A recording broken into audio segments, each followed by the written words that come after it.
के लिए याद करना चाहते हैं, मतलब बिल्कुल पक्का वाला, तो आज हम एक ऐसी मजेदार कहानी सुनेंगे ना जिससे ये जो मुश्किल सा टॉपिक है वो पानी जैसा साफ हो जाएगा और सीटेट में नंबर तो पक्के समझिए। तो चलिए शुरू करते हैं ये मजेदार सफर। तो देखिए, सबसे पहले उस सबसे बड़े जाल की बात करते हैं जिसमें सीटेट के ज्यादातर लोग फंस जाते हैं। ये जाल है LOTS यानी लोअर ऑर्डर थिंकिंग स्किल्स और HOTS यानी हायर ऑर्डर थिंकिंग स्किल्स। इन दोनों के सवालों के बीच इतना कंफ्यूजन होता है कि अच्छे स्टूडेंट्स के नंबर यहीं कट जाते हैं। और पता है, इसी कंफ्यूजन को दूर करने का जो रामबाण इलाज है वो है ब्लूम्स टैक्सोनॉमी। सोचिए, 1956 में बेंजामिन ब्लूम ने एक तरह से एक मास्टर चाबी बना दी, एक ऐसा सिस्टम जो सीखने के लेवल को आसान से लेकर मुश्किल तक बिल्कुल सीढ़ी दर सीढ़ी समझाता है। इससे टीचर्स को ये समझने में मदद मिलती है कि बच्चों का दिमाग असल में सीखता कैसे है। ब्लूम ने ना सीखने को 3 मेन हिस्सों में बांटा। इसे हम हेड, हार्ट और हैंड्स की तरह याद रख सकते हैं। पहला है कॉग्निटिव यानी सारा दिमागी खेल, दूसरा अफेक्टिव यानी दिल और भावनाओं का मामला, और तीसरा है साइकोमोटर मतलब हाथों का कमाल या फिजिकल स्किल्स। अब हमारे सीटेट एग्जाम के लिए हमें सिर्फ और सिर्फ दिमाग वाले हिस्से मतलब कॉग्निटिव डोमेन पर ही पूरा फोकस करना है। तो ये जो कॉग्निटिव डोमेन है ना, ये समझ लीजिए कि एक 6 मंजिला इमारत है।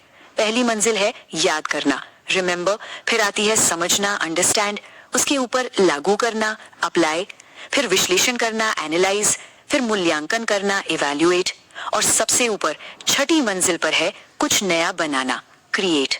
और एक बात याद रखनी है, यहाँ कोई लिफ्ट नहीं है, एक एक करके ही सीढ़ियां चढ़नी पड़ेंगी क्योंकि हर अगली मंजिल पिछली वाली पर ही टिकी हुई है। चलिए, अब इन 6 मंजिलों को हमेशा के लिए दिमाग में फिट करने का टाइम आ गया है और इसके लिए हम सुनेंगे एक बहुत मजेदार कहानी, एक अरेंज मैरिज की, शादी वाली कहानी। ये कहानी इन सारे मुश्किल शब्दों को दिमाग में ऐसे बिठा देगी कि फिर इन्हें भूलना मुश्किल हो जाएगा। तो कहानी की पहली मंजिल यानी लेवल 1, रिमेम्बर या याद करना। इसका सीधा सा मतलब है फैक्ट्स और बेसिक जानकारी को रट लेना। जैसे मैथ्स में हम पहाड़े या फॉर्मूले रटते हैं, हमारी कहानी में ये वो पहली मुलाकात है जहां लड़का लड़की एक दूसरे का नाम क्या है, कहाँ रहते हैं, बस ये बेसिक बातें याद रखते। अब आते हैं दूसरी सीढ़ी पर, अंडरस्टैंड यानी समझना। अब यहाँ सिर्फ नाम रटने से काम नहीं चलेगा, अब मतलब समझना जरूरी है। जैसे मैथ्स में भिन्न या फ्रैक्शन का असल मतलब क्या होता है। हमारी कहानी में ये वो दौर है जब कपल एक दूसरे की पसंद नापसंद, आदतें, इन सबको समझते हैं और इसी समझ के बाद ही तो सगाई का फैसला होता है। तीसरा लेवल है अप्लाई यानी लागू करना। अब जो कुछ भी समझा है उसे किसी नई सिचुएशन में इस्तेमाल करना, जैसे क्षेत्रफल निकालने के लिए फॉर्मूले का यूज करना। कहानी में ये शादी का दिन है। यहाँ पर उनकी जो भी समझ थी वो रस्मों रिवाजों को निभाने के एक्शन में बदल जाती है। सीटेट की एक ट्रिक याद रखिए, जब भी कोई रूल लगाकर जवाब मिले तो वो पक्का अप्लाई। और अब हम लॉट से हॉट्स की दुनिया में कदम रख रहे हैं, मतलब असली दिमागी कसरत अब शुरू होगी। चौथा लेवल है एनालाइज यानी विश्लेषण करना। इसका मतलब है किसी भी चीज को छोटे छोटे टुकड़ों में तोड़कर उनके बीच का कनेक्शन समझना।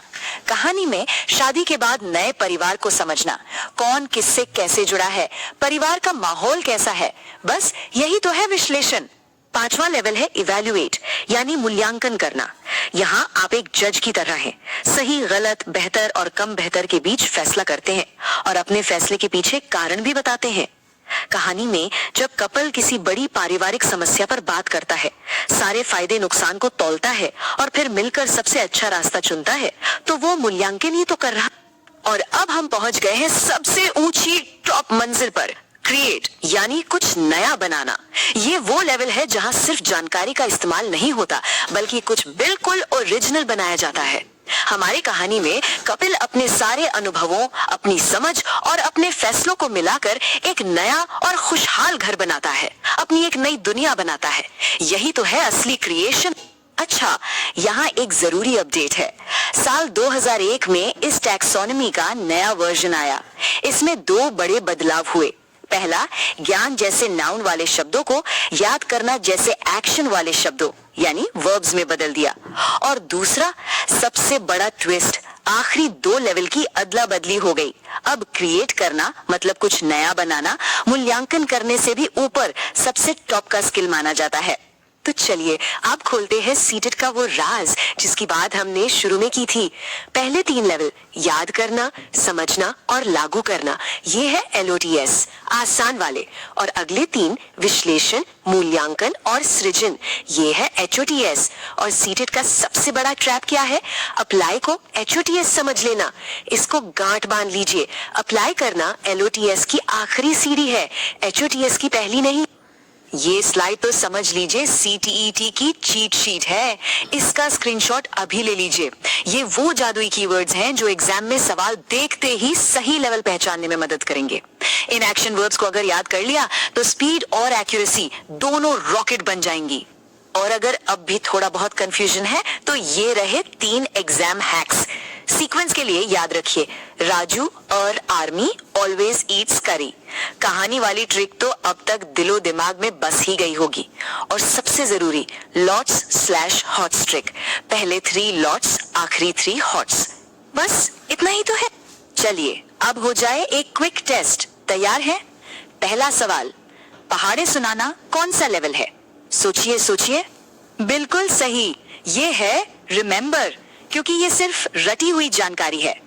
अगला सवाल, किसी प्रॉब्लम को सॉल्व करने का सबसे बेस्ट तरीका चुनना, ये कौन सा लेवल हुआ?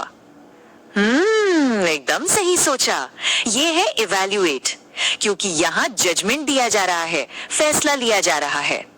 एक और सवाल ध्यान से, आयत का एरिया निकालने के लिए फॉर्मूले का इस्तेमाल करना, कौन सा लेवल है ये? हाँ, ये है अप्लाई। याद है ना, रूल लगाकर आंसर निकालना मतलब सीधा सीधा अप्लाई। और ये रहा फाइनल सवाल जो सबसे जरूरी है, रिवाइज्ड ब्लूम्स टैक्सोनॉमी का सबसे ऊंचा, सबसे टॉप लेवल कौन सा है? जवाब है क्रिएट। इसे